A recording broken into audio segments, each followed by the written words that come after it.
Refund करने के लिए कहां जाकर के आप उसको ढूंढते फिरेंगे। तो आप लोग मुरूर पे ना जाएं, वो लोग नहीं एक्सेप्ट करते हैं और रिजल्ट ये होता है कि आपका जो अपॉइंटमेंट होता है वो बेकार हो जाता है। आप लोग अपना अपॉइंटमेंट खराब ना करें। हेलो दोस्तों, कैसे हैं आप लोग। दोस्तों, आज के इस वीडियो में मैं पुराना लाइसेंस और नए वीजे वालों के 3 ऐसी गलती के बारे में बताने वाला हूं जिस गलती को लोग बार बार रिपीट करते हैं और शायद यही वजह भी होता है कि उनका लाइसेंस प्रिंट नहीं हो पाता है। जी हाँ दोस्तों, इन तीनों चीजों के बारे में मैंने पहले अपने वीडियो में बताया है, लेकिन शायद लोग वीडियो को स्किप करके देखते हैं, इसीलिए इस चीज के बारे में लोग नहीं जानते हैं। तो मैंने सोचा कि चलो अलग से मैं एक वीडियो इस टॉपिक पर बनाकर और अपने चैनल पर अपलोड कर देता हूं। तो दोस्तों, अगर आप लोगों ने मेरे इस चैनल को अभी तक सब्सक्राइब नहीं किया है तो प्लीज चैनल को सब्सक्राइब कर लें, क्योंकि मैं इस तरह के नए नए वीडियो आप लोगों के लिए लेकर के आते रहता हूं। तो चलिए चलते हैं, वीडियो को शुरू करते हैं। जी हाँ दोस्तों, आप लोगों ने बिल्कुल सही सुना है कि आज के इस वीडियो में मैं पुराना लाइसेंस और नए वीजे वालों के 3 गलती के बारे में बताने वाला हूं।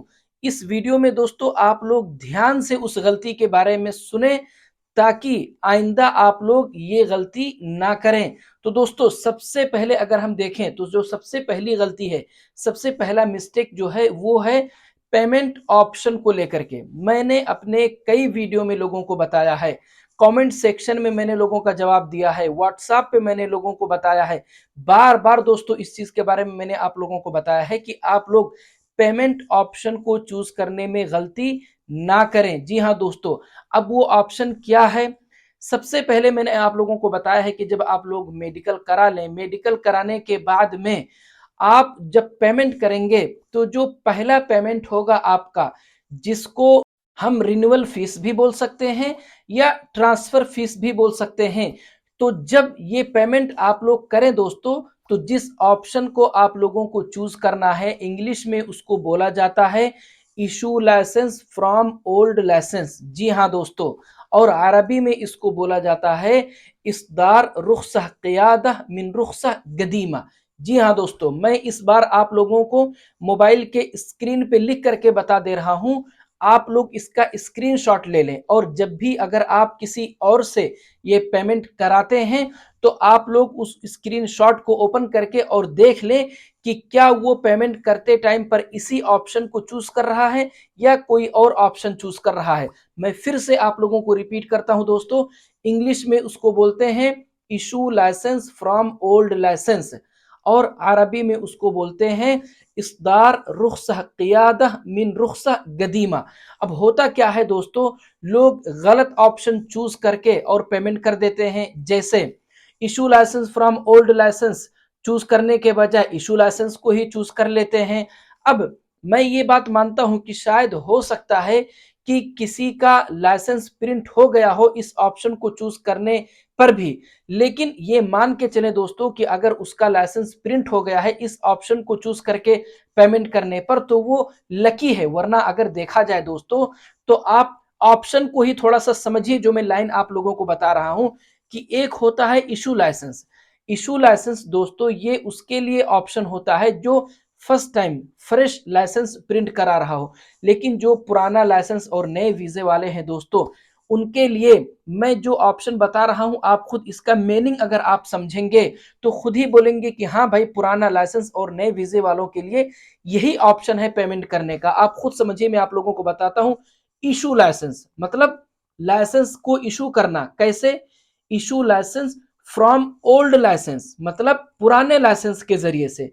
तो हकीकत में अगर देखा जाए दोस्तों, तो पुराना लाइसेंस नए वीजे वालों के लिए यही ऑप्शन ही है रिन्यूअल फीस का पेमेंट करने के लिए। मैं यहाँ मुखालफे का फाइन पे करने वाला ऑप्शन नहीं बता रहा हूं दोस्तों, मैं आप लोगों को सबसे पहला पेमेंट जो करना चाहिए मेडिकल कराने के बाद में, मैं उस ऑप्शन की बात कर रहा हूं। इस ऑप्शन को चूज करके दोनों तरह के लोगों को पेमेंट करना पड़ता है, चाहे किसी का लाइसेंस एक्सपायर हो और चाहे किसी का लाइसेंस वैलिड हो। जी हाँ दोस्तों, इस ऑप्शन को चूज करके सारे लोगों को पेमेंट करना पड़ता है। अगर हम बात करें एक्सपायर लाइसेंस की, तो जाहिर सी बात है एक्सपायरी फाइन तो सिर्फ उसको पे करना पड़ेगा जिसका लाइसेंस एक्सपायर है, लेकिन जिसका लाइसेंस वैलिड है उसको फाइन तो पे करने की जरूरत है नहीं। अब अगर हम बात करें दोस्तों कि जिसका लाइसेंस एक्सपायर है वो इस ऑप्शन को चूज करके कितने का पेमेंट करेगा, और जिसका लाइसेंस वैलिड है वो इस ऑप्शन को चूज करके कितने का पेमेंट करेगा।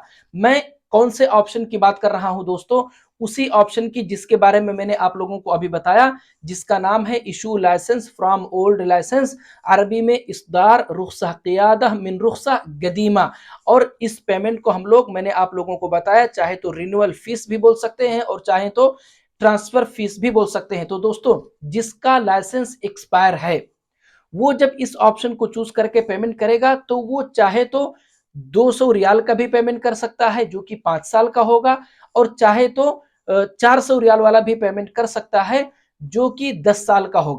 कोशिश करें आप लोग 2 साल का जो पेमेंट होता है दोस्तों 80 रियाल, वो वाला पेमेंट ना करें। अब अगर हम बात करें उसका जिसका लाइसेंस वैलिड है, तो जिसका लाइसेंस वैलिड है दोस्तों वो लोग जब इस ऑप्शन को चूज करके पेमेंट करें तो सिर्फ और सिर्फ 200 रियाल वाला ही पेमेंट करें।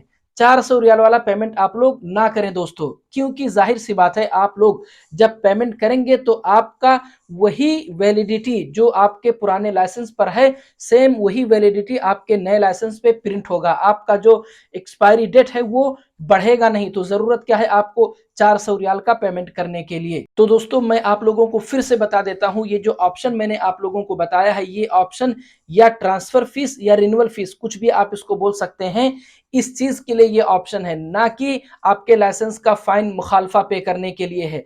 फाइन पे करने वाला जो ऑप्शन होगा दोस्तों वो एक अलग ऑप्शन होगा, लेकिन पहले आप लोग यही ट्राई करेंगे कि आप लोग मुरूर पे जाकर के अपना फाइन पे करेंगे। तो दोस्तों ये हो गई पहली गलती जो कि पेमेंट ऑप्शन के बारे में लोग करते हैं, जो मैंने आप लोगों को बताया। उसके बाद में दूसरी गलती दोस्तों, आप लोग रास्ता चलते किसी से पेमेंट ना कराएं। अगर आपके पास में कोई भी बैंक अकाउंट नहीं है दोस्तों तो आप अपने दोस्तों में से किसी के पास देख लें, अगर उसके पास में कोई भी बैंक अकाउंट हो तो उससे आप पेमेंट करा दें। अगर फिर भी आपके जानने वालों में से किसी के पास नहीं है तो आप जब पेमेंट कराएं तो कम से कम आप किसी मकतब वाले के पास में जाकर के पेमेंट करा दें, लेकिन रास्ता चलते आप किसी से ये पेमेंट ना कराएं दोस्तों, क्योंकि जाहिर सी बात है कल के दिन अगर आपका काम नहीं होता है किसी भी वजह से, कोई भी रीजन हो, मान के चलिए आप, तो आप अपने उस पैसे को रिफंड करने के लिए कहां जाकर के आप उसको ढूंढते फिरेंगे। लेकिन अगर आपके दोस्तों में से किसी ने अगर ये पेमेंट किया है तो आप उसको बोल के उस पैसे को रिफंड भी करा सकते हैं। अगर दोस्तों में से नहीं, किसी मकतब के थ्रू अगर आपने ये पेमेंट करा है तो कम से कम उस मकतब के बारे में आप जानेंगे, आप उस मकतब पे जा करके और अपने उस पैसे को आप रिफंड करा सकते हैं। तो दूसरी गलती दोस्तों ये हो गई। और तीसरी गलती ये है दोस्तों कि मैंने आप लोगों को कमेंट में भी जवाब दिया है और व्हाट्सएप पे भी जवाब दिया है कि आप लोगों के पास में अगर ओरिजिनल फिजिकल अकामा नहीं है तो आप लोग मुरूर पे ना जाएं, वो लोग नहीं एक्सेप्ट करते हैं डिजिटल अकामा जो होता है। लेकिन फिर भी आप लोग जाते हैं और रिजल्ट ये होता है कि आपका जो अपॉइंटमेंट होता है वो बेकार हो जाता है। वो लोग आपका डिजिटल अकामा एक्सेप्ट नहीं करते हैं और ये बोल करके भेज देते हैं कि जाओ फिजिकल अकामा कार्ड जो होता है उसको लेकर के आओ। तो दोस्तों मैं आप लोगों को यही बोलूंगा कि आप लोग अपना अपॉइंटमेंट खराब ना करें, आप वेट करें जब आपके पास में फिजिकल अकामा कार्ड जब आ जाए तो आप लोग उस अकामा को लेकर के और फिर आप लोग मुरूर जाएं अपने सारे डॉक्यूमेंट्स को रेडी करके। तो दोस्तों अगर आप लोगों को मेरा ये वीडियो अच्छा लगा, अगर आप लोगों को मेरी बातें समझ में आई हैं तो प्लीज वीडियो को लाइक और चैनल को सब्सक्राइब जरूर करें दोस्तों, ताकि मैं जब भी अपना अगला वीडियो अपलोड करूं तो तुरंत आप लोगों तक पहुंच जाए। मिलते हैं अगले वीडियो में।